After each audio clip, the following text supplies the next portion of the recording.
5 sur 7 matin, bienvenue dans le débat matinal, bienvenue dans le forum de discussion. On continue par parler de ce nouveau parti politique qui a vu le jour, le libéral. Vous avez suivi tout à l'heure le secrétaire général du parti.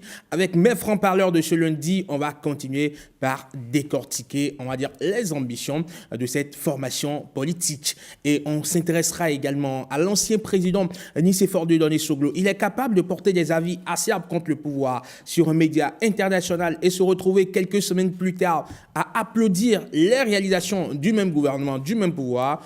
L'ancien président Soglo semble insaisissable dans son approche. Comment analyser sa position? Vous allez entendre, écouter l'analyse de mes francs-parleurs.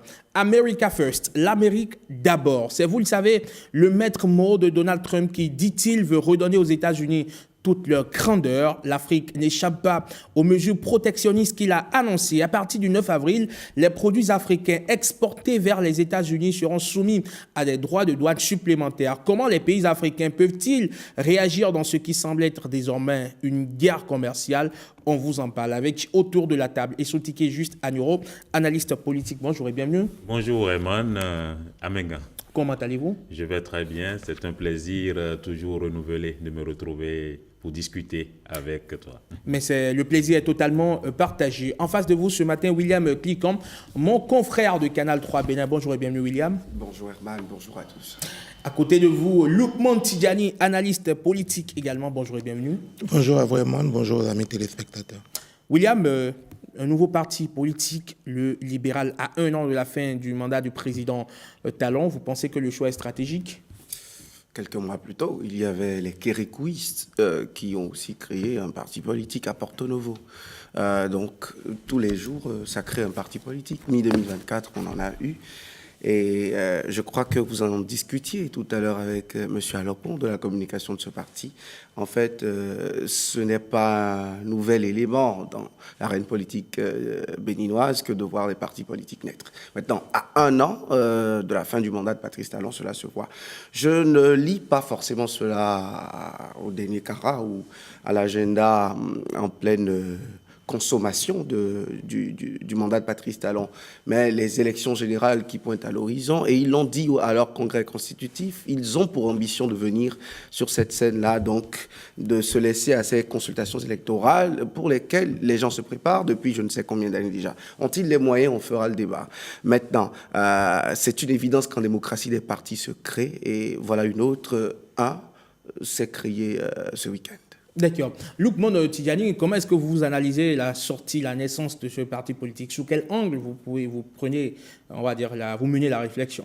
Non, je pense que la naissance de ce parti traduit la volonté d'une frange de la population, d'un certain nombre de jeunes élitistes, essentiellement de la diaspora, parce que lorsque vous voyez le président fondateur du parti, vous voyez ceux qui communiquent depuis quelques heures autour du parti, c'est des jeunes de la diaspora qui veulent peser de leur poids, qui veulent exister dans le débat politique aujourd'hui. Cela se traduit déjà par cette capacité ou cette affirmation d'appartenir au Bénin.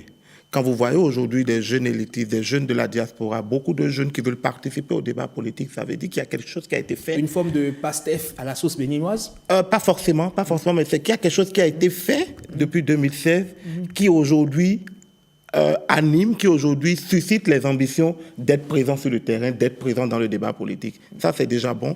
La deuxième chose, c'est que nous sommes plus ou moins vers un virage. Nous avons 2016-2026.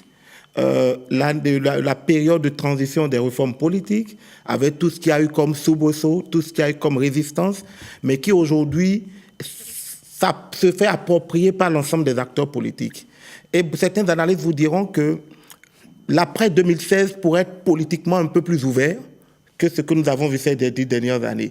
Ce qui suscite aujourd'hui l'appétit chez des jeunes, chez une nouvelle génération d'acteurs qui n'a forcément pas trouvé sa place dans les partis existants qui ont vu le jour au lendemain des réformes politiques et qui veulent davantage s'affirmer dans un espace plus libre, dans un espace qui leur permet d'être au devant de la scène politique, d'affirmer leur leadership et d'apporter des propositions au débat et à notre marche vers le développement.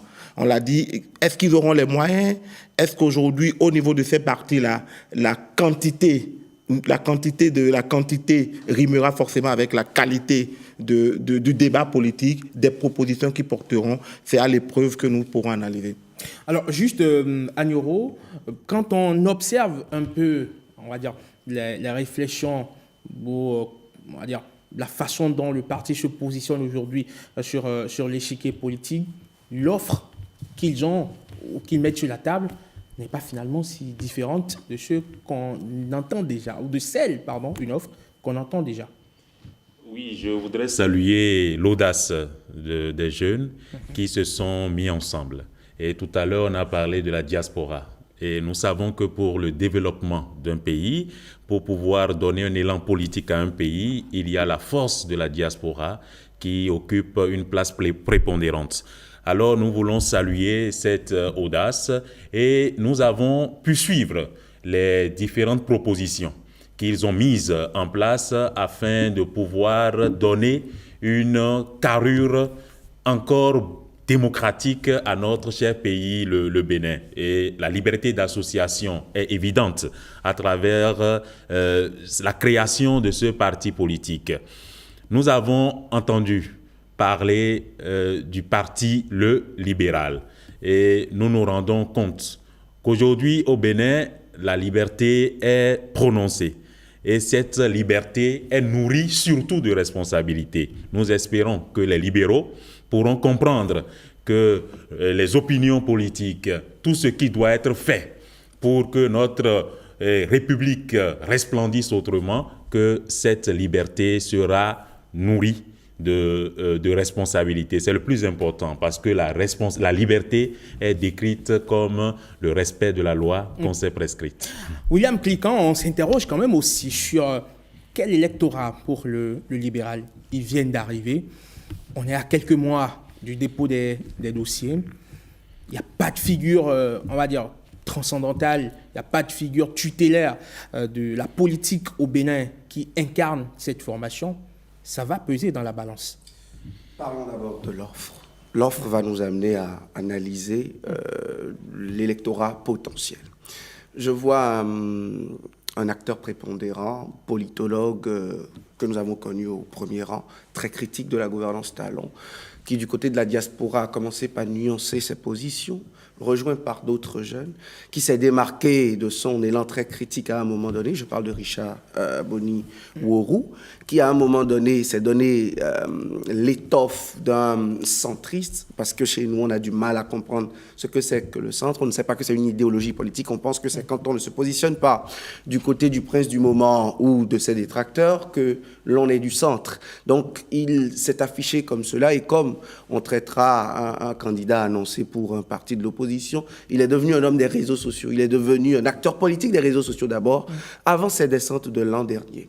Je rappelle que le libéral, dans cette diaspora, c'est au moins deux courants. Il y a l'autre aile qui continue de maintenir le nom mouvement libéral. Au moment où le mouvement libéral que nous avons connu avec Richard Boni Worou est devenu maintenant parti politique, le libéral. Donc, on comprend que c'est une volonté benguiste, comme les Camerounais aiment à le dire. C'est une vue de l'extérieur de son pays. Quand on a connu ce monsieur avec ses ouvrages publiés ici au pays, on se dit, il a forcément changé le fusil d'épaule de manière réflexive, ou il a changé de distance axiale du point de vue de la lecture politique de l'environnement politique du Bénin. Et c'est de ce point de vue maintenant que réarmé, autrement orienté dans ses angles de vue, il descend au pays avec le soutien de quelques autres jeunes que nous avons connus et qui, paradoxalement, ont fait avec la gouvernance Talon aussi. Reconnaissons-le, il y en a que nous avons connus dans des ministères, que nous avons connus dans des administrations déconcentrées de ce pays et qui, entre-temps, ont rejoint la diaspora et sont de cet épisode qui vient de démarrer. Maintenant, quand on dit libéral et qu'on me parle de justice sociale, d'état de droit, vous savez, il faut que, quand on nous amène sur des terrains, on assume suffisamment ce qu'on dit. On nous dit que l'offre politique, cette fois, elle change, que ce sont des idéologies, mais état de droit, démocratie, tout parti politique a vocation, quand on lit le préambule de la Constitution du Bénin, on voit l'état que nos pères ont voulu se créer après 17 ans de marxisme-léninisme, on sent qu'en réalité, nos pères veulent que tout parti politique, toute formation politique défende ces choses. Mais quand vous me parlez de justice sociale, qui est une idéologie progressiste, et que vous êtes un parti libéral, je me pose beaucoup de questions déjà dans le fond de l'idéologie de ce que vous amenez. Mieux, vous avez parlé d'électorat. Analysons la sociologie politique de notre pays. Au pays, les discours à la Jordan Bardella, ou je ne sais pas, qui vous voulez encore. Julius Malema, pour parler d'un parti proche de ceux dont il parle, la liberté économique, donc Julius Malema en Afrique du Sud. Non, mais ce n'est pas suffisant chez nous. Le vote a des colorations chez nous. Cela a été étudié par plusieurs disciplines. La sociologie, la science politique et beaucoup de domaines d'études dans nos universités, dans les laboratoires de notre pays montrent à suffisance que chez nous, la tête du client compte. Il n'y a pas un seul parti, qu'il soit Union progressiste ou le Renouveau ou les démocrates, qui puissent battre la poitrine, se bomber le torse, à condition que lui, il se revendique d'être prépondérant, ce parti-là, dans une sphère ou dans l'autre, parce que la figure de Boni Yayi pourra servir dans la 8e circonscription électorale pour un parti politique au moment où des gens très peu connus dans la 16e peuvent bénéficier de son aura et se faire élire, alors que de vieux caciques de grandes formations politiques connues ayant des électorats prétendument acquis peuvent se voir arracher leur électorat pour un scrutin, un enjeu précis. Donc, si ça se vote à la taille du client, si ça se vote en fonction des circonstances, des challengers en face, si ça se vote aussi en fonction du contexte politique, à condition qu'on veuille faire un vote sanction contre la gouvernance qui est en place ou envoyer un message politique, ceux-là que je vois n'ont pas encore l'étoffe politique, n'ont pas encore la carrure pour faire ces gladiateurs qu'ils sont en train de vouloir devenir dans l'atmosphère politique.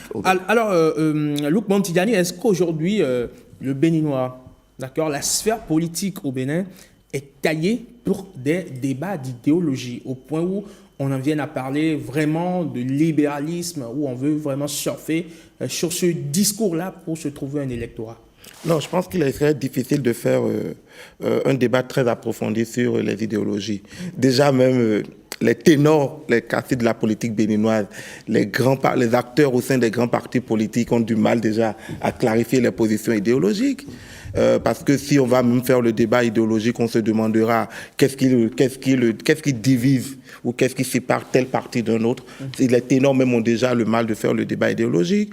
Le contexte social, le contexte culturel de notre pays n'est pas encore préparé. Les populations ne sont pas encore préparées pour faire ce débat idéologique. Quelqu'un l'a dit, on a beaucoup d'autres problèmes de chercher à manger, de nourrir nos enfants, d'envoyer nos enfants à l'école, de construire des routes, d'avoir des infrastructures socio-sanitaires qui puissent permettre à tout le monde de recourir ou d'avoir satisfaction à ses besoins de base plutôt que de rentrer dans le grand débat idéologique. Mais je pense que le parti, le libéral, gagnerait peut-être à se dire nous avons un âge, nous avons un temps. Contrairement à ce que j'ai entendu tout à l'heure, d'ici à 2026, c'est déjà trop court pour un parti naissant de chercher à bousculer le paysage politique, mais de se dire qu'à la faveur des réformes politiques de 2026, à partir de 2026, ils ont 5 ans. Avant les prochaines élections, ils ont 5 ans à affiner leur discours, ils ont 5 ans à redéfinir les stratégies et aller à la conquête d'un électorat très important. Le discours, c'est de se dire aujourd'hui, c'est vrai, le parti, c'est le libéral, mais qu'ils clarifient leur position. Le centrisme, oui, je suis d'accord que c'est un courant, mais de plus en plus, on a vu le centrisme qui a eu un écho favorable il y a 5 ans, il y a 10 ans, mais les mouvements centristes aujourd'hui commencent par mourir. Vous avez vu le père du centrisme en France aujourd'hui, il fait déjà un virage à 180 degrés qui s'éloigne déjà du centrisme. Est-ce qu'il a été vraiment centriste? Donc ça veut dire que le courant centriste commence déjà par être essoufflé. Maintenant, dans notre contexte politique, le libéral, attendons de voir ce qu'il apporte dans le libéralisme économique. Vous avez relancé tout à l'heure de savoir est-ce que le Bénin est déjà prêt à aller dans un courant de libéralisme économique. Culturellement, nous sommes un pays ancré sur la solidarité, nous sommes un pays ancré sur le social. L'humain au centre du développement, c'est pas du libéralisme. Est-ce que justement, professer le libéralisme n'est pas professer furtivement un discours selon lequel le plus fort tabasse le plus faible? Non, c'est juste... moi, je pense que c'était juste un raccourci qui a été trouvé juste pour se positionner. Vous avez vu des partis politiques existants aujourd'hui qui se réclament d'une idéologie, mais qui, dans le discours, qui, dans la pratique, sont très, très loin de cette idéologie. Mais il y a un parti politique aussi qui, par le passé, dans un passé très, très récent, a porté également ce nom, l'Union sociale libérale de Sébastien Germain Adjavon, qui était candidat à l'élection présidentielle. Oui, là, vous avez vu, l'Union sociale libérale n'est pas totalement... Le social-libéralisme n'est pas le libéralisme. Il y a un pont entre les deux. C'est pour ça que je dis que c'est difficile aujourd'hui de positionner les partis politiques, les acteurs politiques, entre le slogan, entre le discours qui est lancé à la place publique et les pratiques. Mais le Parti libéral aura peut-être une chance d'aller surfer sur le terrain des primo-électeurs. Il y a une génération, il y a une vague de jeunes qui, à partir de 2026, va commencer progressivement à être considérée comme un vivier électoral. C'est les jeunes que vous avez aujourd'hui dans les collèges, que vous avez aujourd'hui dans les écoles primaires, qui ont une autre perception des choses, qui peut-être dans leur vision des choses associées à la dynamique des réseaux sociaux, à la dynamique de la communication internationale, peuvent avoir des idées, avoir des perceptions qui se rapprochent de ce que vous avez appelé le benguisme, qui vont chercher à s'affirmer, qui vont chercher à se démarquer de ce que j'appelle la classe politique existante ou sortante qui va sortir après de 2026. Et ces jeunes-là vont vouloir chercher un creuset dans lequel ils vont s'affirmer plutôt que d'être inféodés par des anciens, par ceux qui sont dans des partis existants. C'est un terrain sur lequel ils pourraient surfer. Juste, est-ce que le libéral, donc dans la perspective des élections qui arrivent en début d'année prochaine, est-ce que ce n'est pas une formation politique qui vient trop tard dans un champ politique déjà trop vicié? D'abord, je porte une ambiguïté au plus profond de moi. Lorsqu'on parle du libéral, est-ce qu'on le considère comme un acteur économique ou un acteur politique? Alors, c'est une question qui reste insoluble à mon niveau. Il faudrait que nous puissions avoir une clarification nette de ce que ce concept porte au niveau du parti. Alors, parce que c'est vrai que le politique oriente tout. Et donc, je serais heureux que cet acteur politique puisse embrasser l'acteur économique. Mais dans notre contexte, comme on vient de le dire, nous sommes en proie à des besoins qui nous acculent. Et dans ce cadre-là, la question de la pensée, la question de l'idéologie pose problème. Aujourd'hui, ce sont des figures, comme tu l'as dit, les figures tutélaires qui nous portent à pouvoir voter. Alors, dans ce cadre, il est difficile de savoir l'orientation que le parti veut se donner. On a dit tout à l'heure qu'il y a une dimension benguiste, pour utiliser vos termes. Il y a une dimension benguiste, mais je crains que le travail qui sera fait soit un travail hors sol. Et parce que l'enracinement au niveau des populations qui sont appelées à voter, cet enracinement soit inexistant, parce que les préoccupations ne sont plus les mêmes.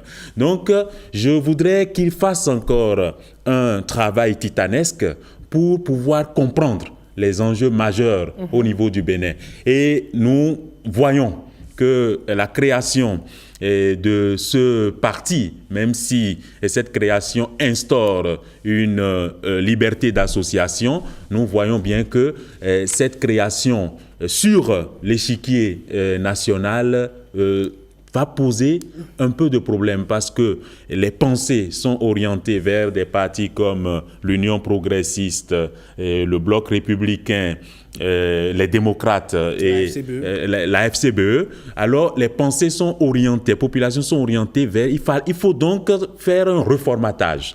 Donc, il y a un travail, un reformatage au niveau psychologique pour pouvoir donner un nouvel élan politique. Le débat idéologique, toujours.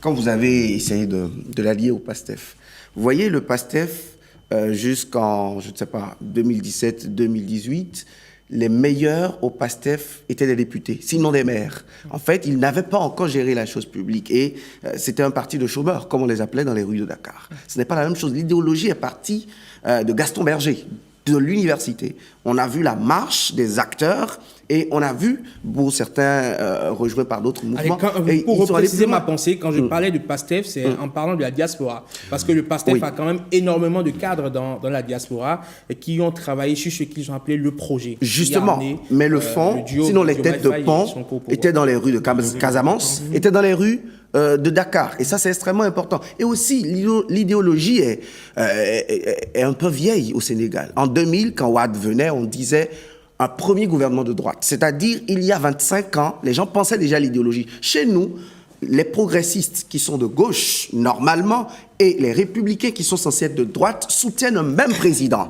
Chez nous, le débat idéologique n'existe pas encore. Chez nous, allez lire les textes des partis que nous avons dans l'espace politique national. Vous voyez que cela n'a rien à voir avec leur conduite. Et on continue sa route. Et mieux, vous sentez que le bipolarisme, sinon le bicéphalisme, pas bicéphalisme, ils ne gouvernent pas tous deux, mais Boni Yahi et Patrice Talon, c'est, comment on appelle, le duel, ce duel de l'environnement politique monopolise le débat politique chez nous. Voyez toutes les autres formations créées ça et là, après ce tandem, vous voyez que ce sont des partis soit subsidiaires, parlant du point de vue électoral, ou des partis finalement accrochés, que j'ai appelé, moi souvent, partis satellites, accrochés aux autres dans la gouvernance, dans la barque Talon. Vous savez de quel parti je parle, qui participe aujourd'hui de l'action gouvernementale. Donc c'est pour dire en réalité que l'idéologie pourra venir dans le débat politique chez nous, puisque c'est la principale offre. C'est pour ça que nous nous y attardons. Ça pourra venir chez nous, mais attention, ça ne marche pas encore.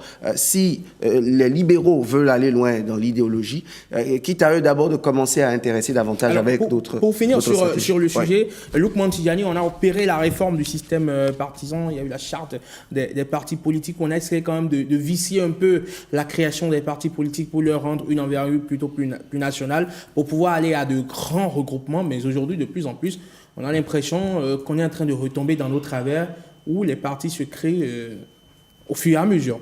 Oui, je pense que c'est les méandres de la démocratie, c'est les méandres du multipartisme. Cela clarifie. C'est le naturel, il revient au galop. Cela veut dire aujourd'hui que ceux qui, au départ, avaient porté au vitriol les réformes politiques en disant que cela permettrait de caporaliser l'environnement politique autour des partis qui se reprochaient d'un courant politique ou d'une aile politique, aujourd'hui comprennent qu'il y a toujours des ouvertures. Sur le plan légal, sur le plan stratégique, il y a des ouvertures.